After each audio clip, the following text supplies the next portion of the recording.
The ethics complaint from Michael Scacco towards Salvatore Gabriele was the subject of a public hearing Thursday night when Mr. Gabriele submitted a memorandum to the hearing panel requesting they suppress all testimony and evidence that extends beyond January 5, 2010.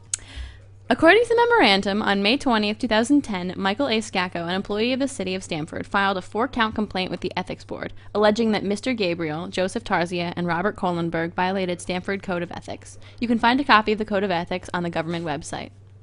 The memorandum also contains a description of the event. Quote, on December 14, 2009, City employee X was the subject of a disciplinary hearing related to poor performance of his duties as an equipment mechanic.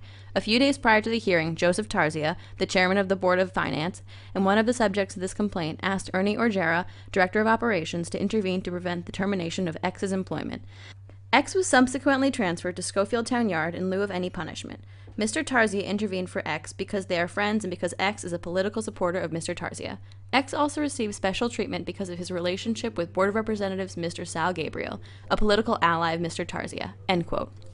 The memorandum presents 5 exhibits, from notice of the pre-disciplinary hearing for the city employee, to notice of suspension, to notice of reassignment, to personal emails between city employees regarding city snowplows and other city property.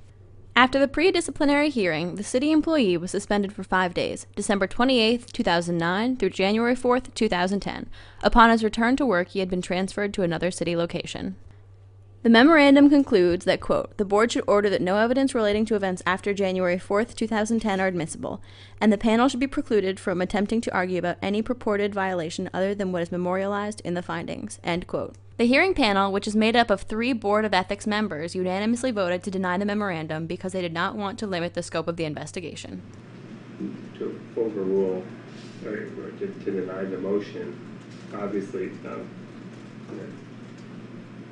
subject to any further objection or motion that would be made during the hearing as to the relevancy of specific evidence. I'm not prejudging the relevancy of any evidence, but I do think that the finding of probable cause is broad enough, is more broad than stated by Mr. Gabriele's counsel, and is broad enough to encompass the different circumstances that are alleged throughout the complaint.